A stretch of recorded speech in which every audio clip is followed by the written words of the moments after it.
appreciate you for working with our crazy schedules here and getting Yeah. this scheduled in. But I listened to another podcast that you were on, and you have a crazy background, or a very interesting background, I guess I should say. Do you have a lot of family members that have been diagnosed with diabetes? And I didn't know that. I've never heard anyone that you have like nieces and cousins, and I think your mother. So, can you Yeah. go into that a little bit? Like, tell us about your family Yeah. history and introduce yourself, of course, and tell us about that. Yeah. So I'm Mary Ellen Phipps. I'm the registered dietitian behind milkandhoneynutrition.com. And I have been living with type 1 since I was 5 years old. And we know from decades of research, one of the strongest predictors of developing type 1 diabetes is a family history. And I'm like the poster child for that. So we have my mom has type 1. Hers was kind of a weird story. She actually developed it while she was pregnant with me. They thought it was gestational diabetes, but she had like none of the risk factors that would make them think she would develop gestational diabetes, and then it never went away. And then her older sister, shortly before that, was diagnosed with type 1. So my aunt. Then I was diagnosed at 5 years old. And then my nephew, I have a younger brother, his little boy was diagnosed with type 1 a couple years ago as well. And then the fun little caveat we always throw in there too is my mom has another sister who did not ever develop type 1, but she happened to marry someone who has type 1. So we just like to keep it all in the family around here. So it is. So I talked with I don't know if you ever heard of him, Dr. Philip Ovadia.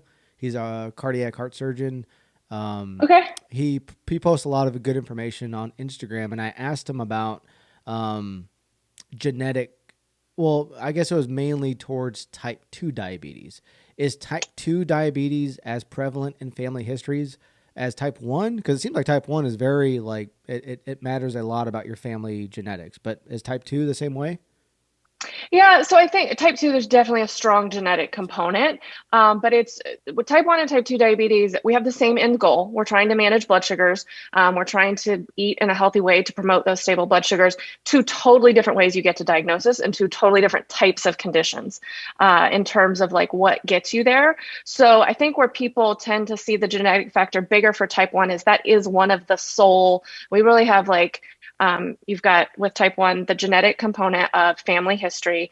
You've got certain viral conditions that can also cause it, that can, that encountering those viruses as a young child can increase your risk. Whereas with type 2, there's a whole host of different things happening that come together to contribute to a diagnosis, one of which is the genetic component. So they're both equally important. We just kind of lose sight on the type 2 side sometimes because there's so many other things that can contribute to it as well. So growing up with type 1 diabetes and having a large family history with diabetes, is that what got you into your line of work? Let me turn this off. Yeah. So when I was diagnosed with type 1, I was 5 years old. And so that was 1991. And we've come a long way since then. But back then, there was there was very few types of insulin. You were very regimented in what you had to eat. And so there was not a whole lot of freedom in terms of the activities I got to do, the foods I got to eat. But my parents did a fabulous job of helping me feel like a normal kid. I think partially because my mom had it too, but I felt like a normal kid, which is a huge testament to how they raised me and what they did for me. I was very limited. And so as time progressed, we really started to see diabetes technology and treatments come a long, long way. And so with this, though, there's now a lot more freedom for people with type 1 diabetes and what they can eat and what they can do. But sometimes those recommendations haven't always caught up. And so I noticed, like, especially in high school, and I'd always been interested in nutrition, kind of forced to be interested in it because of growing up with it. I noticed that the recommendations were not keeping up with the types of insulin and treatments we had access to. And that's kind of always been my goal. And one of the things I get a lot of joy out of is showing people with diabetes, of all types of diabetes, how you can eat all those things that, maybe mainstream medicine has told you you can't have. We talk about pastas and breads and desserts and all these kind of things. I wrote a whole cookbook on it, kind of thing, like of really just kind of flipping the script and saying, no, we're going to make the food work for you and not the other way around. Interesting. So what is the educational requirements? Because you're a registered dietitian, right? hmm So what does the schooling look like for that? So for me, it's changed since I went through school, but base level is you have an undergraduate degree, which can technically be in anything, but like a lot of people who go on to graduate education, there's some core classes you have to hit in order, but your major can technically be anything. Mine was in nutrition sciences. And when I went through school, you did not have to have a master's. Now you have to have a master's Oh, wow. and about 1,200 hours, or not about 1,200 hours of a supervised practice internship. It's great, 1,200 hours of no pay in most places. But and then once you've completed those, you can sit for your credentialing exam, which is like any other healthcare profession where you have to sit and take the exam. And then you maintain that over the years through continuing education and different requirements. Interesting. Okay, that is pretty hardcore. I mean, that's comparable to other medical practices, I think. I mean, as far as the time. It is. And I think because and we can go down this road if you want to, or steer down another path, but I think because food relates to everybody. Everybody eats. So a lot of people think they're an expert in food. And so when they hear about the training that registered dietitians have, a lot of times it's like, oh yeah, maybe they do. Maybe they do know a little bit more. Maybe I can gain something from that. So I really appreciate you asking that question. No, absolutely. I'm always interested in hearing people's career paths. Just because I've changed mine a couple of times recently, and I'm going back to school now, and I'm always interested in to hear how other people have to Yeah. shovel their way through the education process. When you were going through school and where you're at now, is it kind of a shocking thing of what you learned in school? I've talked to a lot of people that say like what I learned in school is basically back ass backwards to what really helps in real life and what really makes an impact to making people healthier. Do you kind of feel the same way, or do you think what you learned in school and what they taught you at your university is holds true to what you do today?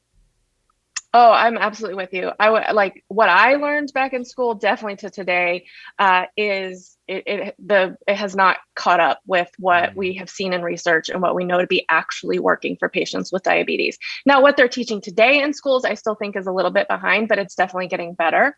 Um, we kind of, I'm assuming we're about the same age here, like growing up in the 90s and early 2000s of just that kind of diet culture mentality, and it pervaded into the diabetes world of just this restrictive mindset. You can't have this and you can't have that, and you have to only eat this kind of thing. Whereas now we know that we really can make food work for patients, and really training, my hope is to, as we see, like training new dietitians and new professionals to really learn how to do that on an individual basis with different patients and clients. What do you think is the gap? Like, why does it take so long for the education system to catch up to what is actually helpful to today or today's technology in general? Because it seems like that's an overarching theme across every subject that we talk about. It's like, oh well, is it the textbooks have to be updated? Like, why is it so I think slow? I, I think it's everything put together. So you get top of the line, frontline research. It takes years for Mm, that to make it to, if not like a decade, to make it to a textbook to be taught. mm, Because once that happens, where at my level, what I'm doing, I can get granular into the research and see what we're seeing, and I can start talking about it. Whereas that then has to become a collection of studies that then get passed on to entities like the USDA and the American Diabetes Association to then get considered down the road for incorporation into recommended practice guidelines and all sorts of things, and have papers written about it. And so it I want to be careful because that needs to happen. We need to have proper protocols and checks in place. You don't just want to be spitting off information as it becomes available. So it's kind of a double-edged sword of like, you want to get things out there as quickly as possible, but you also don't want to potentially give out false information as well. So it's yeah, kind of a tricky line to walk. that's a great point. I feel kind of I'm a glass half full kind of guy, I guess. And I kind of always Yeah. look, I'm just kind of more of a pessimistic kind of person. I'm like, man, why is it so damn slow? Like there's always like in my head, it's like, well, it comes to money, but yeah, I guess the data has to be vetted out properly. So that makes perfect Mm-hmm. sense. I've never really thought about it from that perspective. Um, just so we got, just so we can get grounded here, can you explain what the differences between type 1 and type 2 diabetes are? Yeah, so type 1 diabetes is an autoimmune condition, which basically means your immune system freaks out. And we now kind of are starting to see autoimmune conditions as this umbrella. And then you've got like all these conditions that can kind of pop up as a result of a wonky immune system. And so type 1 diabetes is one of these conditions. And basically, your immune system decides to attack the beta cells in the pancreas. And those beta cells are what produce insulin. And so there's different theories on how long this takes. We now know that beta cell destruction can start up to possibly even a year before you would start to see symptoms in an actual person. It's really cool, the testing that's now available for that for high risk people, but we can talk about that later. But it's so the immune system kills off the beta cells, and basically you have kind of a pancreas that can't really do its job, but nothing else in the body, no other organs know you have diabetes. So that's why we have the outside introduction of insulin, whether it's through injections or pump, and kind of walking that line of eating in a way to balance blood sugars. Because the tricky part with type 1 is, yes, we can inject insulin, but injected insulin doesn't work as quickly as if it was being produced from your pancreas. And so that's where we start to talk about nutrition and the types of foods we eat together and combining certain foods together and things like that. And then type 2 is instead of everything getting cut off quickly, like in type 1, it's more of a metabolic condition where things progress slowly. It's a perfect example of why we encourage those yearly checkups, and you get in there and you get your numbers checked, because you can start to see some insulin resistance and less effective insulin from your pancreas long before you would see symptoms. And so if you can catch it in those early stages, that's where we can keep people in that pre-diabetes phase, or potentially even reverse pre-diabetes or early type 2 diabetes. And so type 2 diabetes and prediabetes are kind of this continuum on a timeline. And so you get too far on the timeline before you catch it, and we can't really go back. And so the pancreas, as that insulin resistance, the insulin isn't working as effectively, it starts to kick out more insulin. So you start to see insulin levels in the bloodstream go up. And then that pancreas starts working too hard, and it's just like a motor. If it has to work too hard for too long, it's going to start to die off. And then you have insulin deficiency, and that's when we will usually along those lines see insulin dependent type 2, where insulin has to be introduced at that phase. So different mechanisms of them developing, but that same end goal of managing blood sugars. And that's another thing I'm really passionate about. Unfortunately, a lot of times in the diabetes community, you kind of see these two camps of type 1 and type 2, and people kind of going at each other about which one's worse and whatever, which is silly when you say it out loud, but really just kind of helping people see, like, we have the same end goal. Like, we can bond over the fact that both of these diseases kind of suck, and we can kind of come together over that.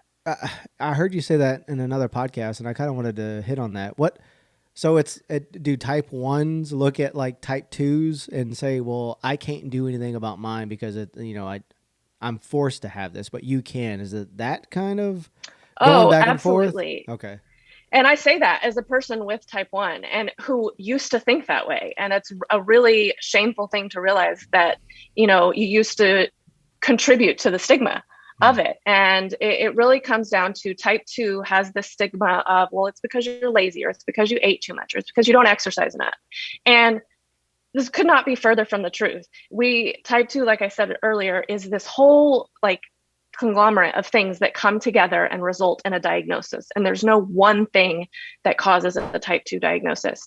And a lot of the type 1 community, though it is getting better, kind of, I think, as a defense mechanism, will say sometimes, well, but mine's genetic, or mine, I can't help it, or things like that. And I really try to stress to people, like, there's a whole host of things that can cause type 2, and saying those things just further contributes to the stigma of why you're being defensive, and it's just this cyclical thing that starts to happen. So type 2, I have the thought, and forgive me if this sounds ignorant or harsh, but I kind of have the thought, like, you led a sloppy life, or you take shortcuts in your nutrition, or maybe you were raised with on a particular set of values or a particular lifestyle that led to you getting diabetes. So I agree with you. It's not just one thing, but isn't it like is it too simplifying, or am I oversimplifying it by saying you didn't exercise and you ate way too much processed foods, and you ate too much sweets and candy. Is it too simple to say something like that, or to think that that's how you get type 2 diabetes? Absolutely. Now, those things can contribute. A lack of physical activity and a diet that's not rich in fiber and fruits and vegetables and things like that can absolutely contribute to it.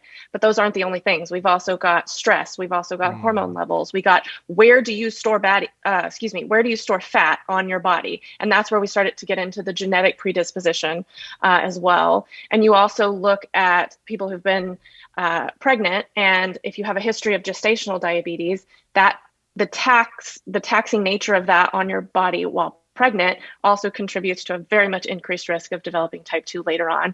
So you're not wrong to highlight those things, but I think where the problem with that is often the conversation stops there, and we really have to look at the whole of everything else. Agreed. Does diabetes attack one gender more than the other, either type 1 or type 2? So with type 2, it's across the board, pretty even 50-50. Type 1, I don't know the statistics off the top of my head. I feel like the percentages are slightly more males, Hmm. but in reality, it's about pretty close to 50-50. Okay. So, how do you help people? What's kind of the number one thing that you always go to, that this is in your toolbox whenever people come to you? Whether it be type 1 or type 2. What do you do, and what kind of advice do you give to folks? Yeah, so my mantra is fat, fiber, protein. If you learn nothing else from listening to this today, fat, fiber, protein. And the reason is because what I said earlier, injected insulin, or even like an oral medication for type 2, or just managing it through diet and lifestyle. If we're dealing with injected insulin, or insulin that isn't working as well as it should in the case of type 2, that's slower and not as effective, we want to slow down the digestion process, basically. We want to avoid rapid absorption of carbohydrate because your body loves carbs. It needs carbs and it will absorb them very quickly. But so we want to do things that we can to slow that process down. And fat, fiber, and protein do that. It causes those nutrients being present, causes the body to take longer to digest starch and sugar and carbohydrate. And so that's kind of where we get at. And then we kind of start introducing, okay, well, what amounts? And that's more of an individual thing. But the general concept of how we can increase those three in our diet is what I talk about all day long. What are your thoughts on folks that are transitioning to a carnivore diet or animal based diet? It's very high in protein, high in animal fats. Sometimes they cook it in beef tallow and real butter and things like that. What are your thoughts on that? And have you seen people have success with maybe switching or reversing type 2 diabetes? I think so. I don't see clients one on one. Okay. So I'm talking to the broader population as a whole. Um, Oftentimes, if not done under the supervision of a professional, uh, somebody who adopts that kind of diet is going to be lacking in fiber big time. And that is going to start to play itself out down the road with certain health consequences. I don't think somebody who's dealing with prediabetes or type 2 or type 1 should adopt that lifestyle. But I also can say everybody's unique and different. If you find something that works for you and you're talking to your healthcare team about it and your lab numbers are staying good, your blood sugars are well managed, then who am I to say that you shouldn't be doing that? So as general as a whole, no, I'm not going to teach people how to eat that way because I don't think it's the right thing to do. However, just because it works for you, like, doesn't mean you have to suddenly change and listen to me. Right. And again, assuming you're under the care of your healthcare team. Yeah, I'm always amazed that talking to different people, some I'm not a big believer in a plant based diet. Like I don't think that it could be, or for me personally, I don't think I could do it long term. I tried it for like 2 weeks and I just about died. I passed out almost at the end of it.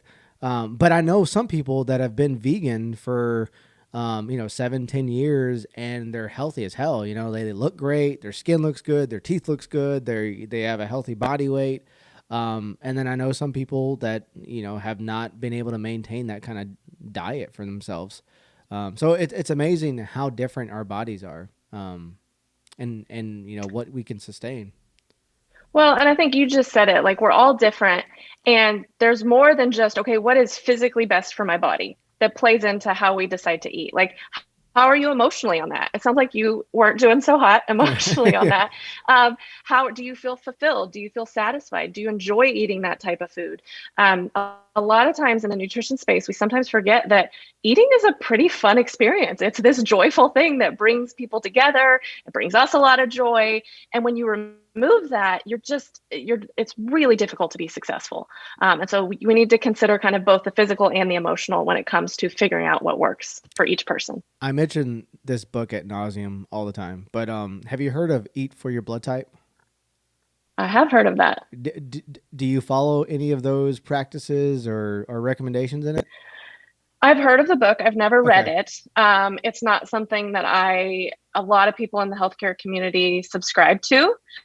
Um, Again, if you try something like that and it happens to work for you, I can't say that that doesn't work for you. Huh. I think I do think books like that tend to, and again, I haven't read it, but they tend to make a lot of promises and a lot of absolutes. And that's where I, as a dietitian, start to take issue. And not just with that, but like even other eating plans where they say, like, this is the best way and this is the one way. And it's like, well, you're losing the nuance in nutrition and food there, because nutrition is not black and white. It is very gray and it is very nuanced. Agreed. I feel the same way. I did read it and then want to go like all in, and so I'm type I'm B positive, and so I wanted to go all in B positive way, and then it tells me to eat a lot of fish, and I just don't like fish. I hate it. Yeah. But in conversations with people, like I was at a work conference a couple of weeks ago, and it says in the book that if you're type A, that you benefit largely from a plant based diet. So a lot of people that I was eating with, we started talking about diet and nutrition, and I would ask them if they were vegan, if they were type A, and like 9 times out of 10 they were all type A, and they were eating a vegan food, Oh, that's which weird. is kind of random, Yeah. you know what I mean? So I don't know. I think there's something to it, but like you said, there's a lot of nuance that we may forget. So what um in regards to nutrition and cooking, one of the main things that I think diabetics are always told to stay away from is bread. And I know in your cookbook you get around that. So what are some ways that you can get around and incorporate some bread in your daily diet? Yeah, so there's two different ways we can look at it. Again, with that overarching umbrella of fat, fiber, and protein. So the first would be, you think about a slice of white bread. Do I want you to go eat a slice of white bread by itself? No, absolutely not. But if you really like white bread, we're going to find a way for you to enjoy white bread. So you take that piece of white bread and you think of like specifically protein and fiber sources that we could add on top of that. You can put an egg on top of it. You can put a mashed up avocado. We have plant-based fat, but avocados are also high in fiber. You could add like a nut-based spread. You could sprinkle some chia seeds or some hemp seeds on top of that nut spread. Things like that. Upping that specifically protein and fiber content along with the bread. And then the second way is to find a bread that is higher in protein and fiber.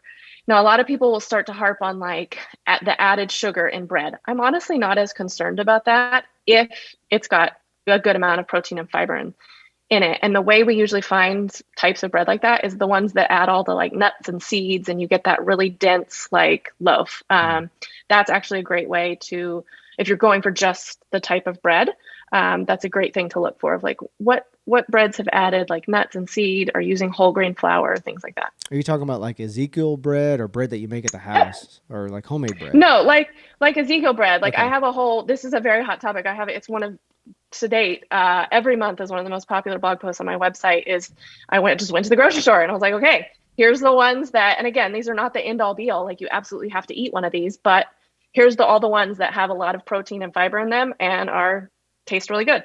Yeah, so there's Ezekiel, and then there's I'm gonna butcher the hell out of it, but it's like a scene bread or something. A Oh, I don't know. scene. I've never spell it. I don't know. I could be I could I could be saying the wrong thing, but yeah, I think it's Ezekiel and a scene or something like that, because that's what bread. So we ended up buying switching to Ezekiel bread. But my kids hate it though. They like Yeah. the fake, I guess, ultra processed bread that we've been letting them eat for years on end. So Well, and so that's the thing too, is then there's plenty we don't eat foods in isolation most of the time. there's other ways, and that's what we when we start to talk about like rice and pasta and tortillas and other things. Like if you don't want to buy the version that's loaded with like protein and fiber or whatever, you don't have to. There's all sorts of other foods you can pair with it that get you those nutrients. Yeah. So there's multiple ways to approach it. So, what is your thought with pairing the bread, or yeah, the bread with some fat and protein? Is it because it keeps the spike down because you pair it with other Mhm. food, or is that what your thought is? Yeah, so think about it. I'm going to try to mimic this on screen. It's going to Okay. be it's gonna be a little butchered, but bear with me. So when you've got your baseline blood sugars, when you eat, it goes up and it comes down. Now, if you have type 1, you're injecting insulin and it does this. If you have type 2 and it's diet controlled or whatever it may be, you're going to have this rise. If you just have white bread by itself, it's going to go up really fast and it's going to come down really fast, hopefully. Uh, but if we get either like, the piece of bread that in and of itself has more protein and fiber, or the piece of white bread that you've put like some mashed up avocado and an egg on top, you're going to get a much more blunted response. Hmm. Think of it as like the same area under the curve, but it's a different shape. Okay. And the reason we're okay with that and we want that is because it's the real rapid swings in blood sugar that cause damage to the body. The more stable we can keep it, the better for our bodies long term. Do you constantly measure do you track your vitals every day, or you got it so down pat that you don't have to now? What do you mean by vitals? Well, I mean your blood sugar and that, like, do you track it every day, or do you feel comfortable enough, like you've been doing it for so long that you're good?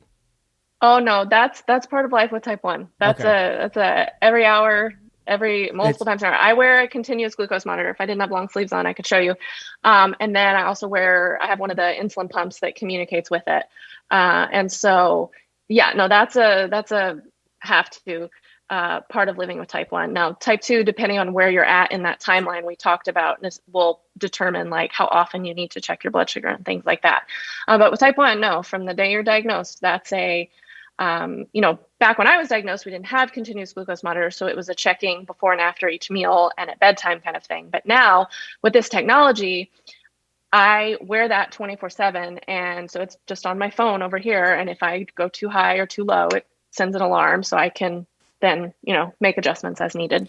so it just sticks on your arm. I've always wanted to ask that. It doesn't actually prick your arm; it just sticks on your arm, or it does No, it prick. does. So it's like a device. I have it right here, but it comes with like a little loading mechanism, and there's a teeny tiny little wire that they use a needle to Mm, inject it, and then the needle retracts back, and the little bitty wire stays in your okay. skin. And then it transmits information to. They have like PDMs that you can use separately, or most people just have it sent to their phone because that's easier. And yeah. So what do you do if it does spike? Like what are the, I guess, factors, or what do you have to eat other things? Do you have to walk or exercise? Like, so what are some things that you do? Yeah, there's a whole host of things you can do. Like usually I tell people, give it an hour or two, see how you respond. If after 2 hours you're still over a certain number and your doctor can tell you what number they're comfortable with, then you can either, if you're on insulin, you can inject extra insulin. If you have like your doctor will give you like a set of steps that you can go for a walk. Depending on what else is going on, maybe you do eat a little bit more with extra insulin. That's one of those individual things that your care team is going to give you a recommendation for. No, we. I was talking with a friend, and I was telling them about your background and how you have type 1 diabetes, and I never thought about it this way until I was talking to him. I try to eat relatively healthy. I try not to gorge on food. Like, if I do better just if I stay away. If I stay away, I'll be good. But as soon as I like open the door, like it's no holds bar. I'm gonna eat everything in sight. It's like I just don't know Mhm. how to say no. And I say no, and I can say no. But if I want to, I can indulge. Like, there's nothing negative that's gonna happen other than I'm gonna be sick. I'm gonna be bloated, and I'm gonna feel like crap. But for someone that's diabetic, they legitimately have to say no, right? Like, you can't indulge or over consume. You have to kind of walk this fine line, pretty much, right? Yeah, yes and no. So the example I always use is Thanksgiving. It's my favorite holiday. Hmm. But, Thanksgiving comes around once a year. I love pumpkin pie. It is one of my favorite desserts ever. Is it going to spike my blood sugar? Yeah. Do I still want to have a piece? Absolutely. And I'm going to enjoy it. Do I want to then like gorge out on other stuff? No, because I want to enjoy the day with my family and I don't want to physically feel ill. Hmm. And so that's the choice that we have to make as um, thinking about the foods you really enjoy and how you want to eat. What we were talking about earlier, like I was telling you, you need to eat fish. You don't really like fish. You don't have to eat fish. That kind of thing. Versus how it physically makes you feel and where those intersect. And so for people with type one, yes, a lot of times the decision is, would I love to have some ice cream? Yes. Can I have some ice cream? Yes. I have to think about, do I have, so like that example would be, do I have the time to give myself what we call a pre-bolus, give myself my insulin 15 to 20 minutes beforehand and then enjoy it so that I don't spike later on? And for me, if I don't have the time to do that, I'm not going to have it because I know how it's going to make me physically feel later on. And then we also have the future thinking of if this pattern is repeated over and over of high blood sugars, the impact down the road of, shortening the lifespan, leading to complications, things like that. So technically, the answer is yes, you can if you want to, and no, you don't have to if you don't want to. But it's really that intersection of the physical effect and the emotional effect and the balance of those two. Right. At what point in your life did you, because you have two books out, right? Yes, two So, cookbooks. and the first book was, well, the second book was the dessert cookbook, right? Mm-hmm. Okay, cool. Yes. Um, what made you want to do the books? What spawned it? Yeah, so we'll back up a little bit before that. So I have one of my grandmothers taught me from a very young age. She saw what I was talking about earlier, just the lack of flexibility and the lack of freedom in what I could eat. But she was like, loved to bake. She was a world-renowned baker. And so she's the one who got me in the kitchen to say like there's got to be a way that we can make these things to where you can enjoy them. And so that kind of started that love for cooking and wanting to do this. And so since then, like all through high school and college, like writing a cookbook was always on my bucket list. I just Hmm. didn't really know how it was going to happen. And so I started my career. I did employee wellness for a long time at MD Anderson here in Houston. And then after I had my two kids, I quit to stay home. Quickly realized stay at home mom life was not for me.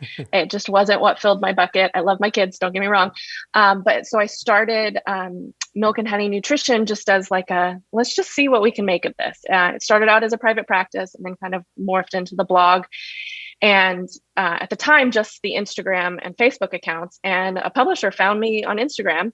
And I'd had offers before, but they weren't really everything like topic, pay, anything just wasn't lining up with where I was at. But this publisher was like, we love your approach to diabetes. Like, we want to add a diabetes cookbook to our catalog. What do you want to write about? Like, what do you want it to be about? And so I had a ton of freedom with that first one to kind of preach my message of fat, fiber, protein, do all those recipes that people maybe assume they can't have. And it kind of went from there. And then for that one, we had a really cool opportunity that, one of those where like everything seems to fall into place and you're just like, wow, this is really cool. I got to go on QVC Wow. to promote that one. So that was really fun. And because of that, and it was just really well received, they offered me the second one about desserts pretty quickly. Or they offered me a second one and I said, well, only if it can be about desserts because that's just a lot of fun. Yeah. And so then they're kind of like sister books. They're formatted the same message. Obviously, we talk more about desserts in the second one, but yeah. Man, that's so awesome that a publisher found you through social media. You're like the third person I've talked to that someone's reached out to them via freaking Instagram randomly. Yeah. Well, and I think too, if someone's listening in this space, publishers recognize the power of social media. And if you have a large enough platform, they know you're going to be able to help sell books. Because, unless you're like an uber famous celebrity, odds are your book's not going to like end up on the New York Times bestseller list. But if you can help promote it through other channels and like my media work, like we talked about kind of the stations I've been on here in Houston, that kind of plays into their decision of what authors they want to sign and how they want to go about it. So when you first started Milk and Honey, what was your goal? Like what was I guess the business statement and what were you trying to do? I've had someone ask me this before and it made me laugh because the honest answer is I wanted to make enough money to put my kids in Mother's Day out. And so, but then I quickly realized like, oh, I really like this like online education component. And I can reach so many more people this way than just seeing people one on one. And I also had realized earlier in my career that like I didn't really like the one on one setting. Clinical nutrition was not something I wanted to be in every day. But my goal in this is to um, give a little bit of hope and joy back to people with diabetes through nutrition education, but also something else I realized, not immediately, but over, after about a year or two of doing it on Instagram and the blog, is like telling people my story. Yes, telling them my successes, but also showing them that like I mess up my carb counting too sometimes. Yeah. It is what it is, and you move on, and just kind of helping people feel like they're not alone in this journey. Do you or did you help people that are not diabetic, or are you laser focused on diabetes?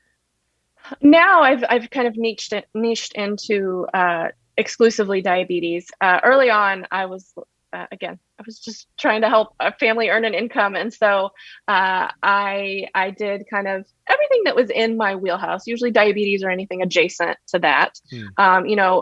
The nutrition field is a lot like the medical field. Like you're not going to go to a podiatrist if you have a heart problem, kind of thing. So we kind of all have our specialties and things we're comfortable talking about and things we're not comfortable talking about. But especially in the online space, my approach is that you're going to be a lot more successful if you are that one expert that people go to for that one thing versus the person who kind of talks about a lot of everything. Right. So that's kind of when I started to, and around the same time realizing like the power of just kind of sharing my own experience and Yeah. letting people take it for what it is. Yeah, people can relate to it because I mean, that's one of the reasons I wanted to talk to you, because you're type 1 diabetic, and you add a lot of validity to the conversation because you lived through it your entire life. Well, and I think too, there's a lot of still to this day distrust in the medical community, and it's rightfully or not rightfully so when people hear that the person who's telling them, giving them advice on what to do, understands what it's like to go through it too. Hmm. I think there's more trust and more likelihood to maybe actually do those things than, a person sitting in an office who they think maybe has no clue what this is like. Yeah, no, that's a good point. You mentioned that you didn't vibe well with the clinical practice. What was throwing you off, and why didn't you really care for it? I think it's just like any profession. Like we go to school to study these things, and there's a whole host of different things you can do with different types of degrees. I like the more creative side of how to educate people and crafting these understandable messages. And when you get into the clinical, you're getting into the nitty gritty and planning. And there's some incredible dietitians out there who are so skilled at clinical nutrition and are really good, and I refer people to them. Technically my very first job out of school was in an endocrinologist office because that's Hmm. what I thought I wanted to do. And that I remember about 6 months in, I was doing diabetes education. I got back to my apartment and I like wanted to throw my own pump against the wall. I was so sick of diabetes. I was like, this is not good for me. I needed to kind of take a step back. And so that's why I moved over to employee wellness. And then this broader picture of diabetes education allows me to look at the bigger message and teach rather than getting into the nitty gritty of analyzing pump charts and blood sugars and things like that with people. I imagine that it has to be pretty confined too. Like now that you work for yourself, you got the freedom. I mean, I know you're focused on diabetes, but you got the freedom to do and talk how you want. When I feel like, if I know nothing about this, but I feel like in a clinical practice, you have to like abide by these pretty standardized guidelines. Not necessarily. I No. think that's if you are going to a good clinician, they know what the recommended practice things are, but the ability of a good clinician to take that and then see how it applies to an individual is key. Hmm. Um, there is some freedom in working for myself and being able to say certain things, but even if I was working for myself in private practice, seeing patients, that's drastically different Hmm. in the messages you'd say and things like that. So milk and honey. Let's talk about that. I mean, you're able to. I'm assuming you're getting paid off social media now too, right? Yeah, I have Yeah, for a long time. that's That a, was the that's awesome. Yeah. it's definitely one of those. It's always funny like when people ask me what I do because I'll who you are and how I've interacted with you and the vibe I get from you will largely dictate what I tell you, like what I say when you ask me what I do. Right. Because there's certain people who, when you say, "Oh, well, I started an Instagram account and now I have a blog and I do that full time," who get it and they're like, "Oh, that's so cool." And then there's certain people who are like, "Oh, that's cute." And I'm Yeah. like, They just don't understand it. Yeah. Like, yeah, and it's this whole new frontier of basically creating a marketing platform, and you can monetize it in multiple different ways. I like the freedom of, if I want to go volunteer up at my kid's school, I can peace out at 11 a.m. and go do what I want. yeah. If I want to go on a 2 week vacation, I can do that. There's ebbs and flows just like any industry, but yeah, you can. I think another thing people don't realize, you can monetize at any point. Like, you don't have to have this massive following to do that. What was the first aha moment for you whenever you were like, "Hey, I can make money off social media"? Like, what was that like? Yeah, so I didn't even know the idea of like a sponsored post existed until it was fall of 2015 is when I started my Instagram account. Didn't even have a website at that point in time.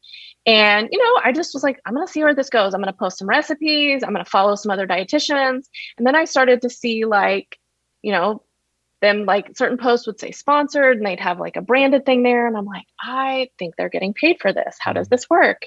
And so I actually took a free webinar on like just kind of the whole influencer space. And it was for people in the food space. I was like, this is really interesting. And I knew like if I wanted to do this, I could, and I needed to buckle down. I knew from like past experiences and media work I'd done that I had the skill set needed to, and the presence to kind of be on camera and do that. And so it just kind of went from there.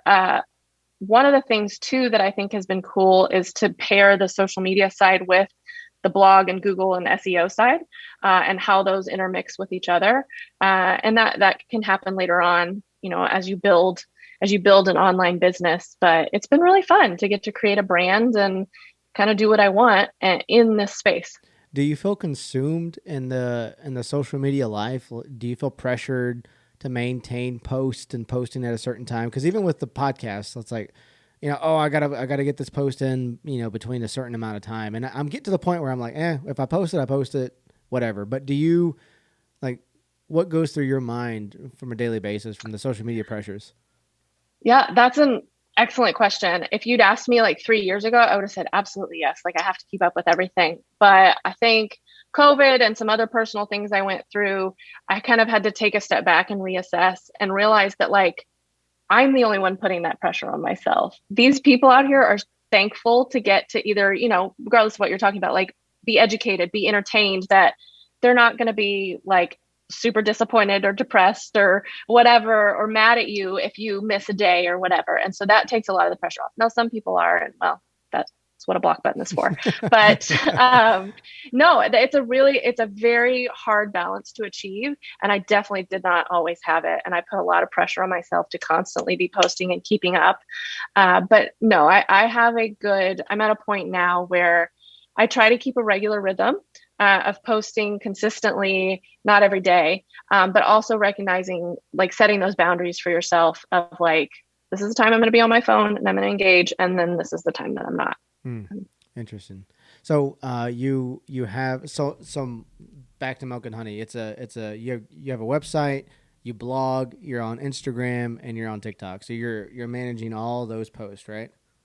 It's not just me. I have Okay. some help. I have a virtual assistant and a couple people that like do some of the back end work for me. But yes, it would be a lot to do all of that on my own. Yeah. But yeah, it's basically like a media umbrella, as I call it, and this, the Milk and Honey Nutrition umbrella, and what parts of it do I want to focus on?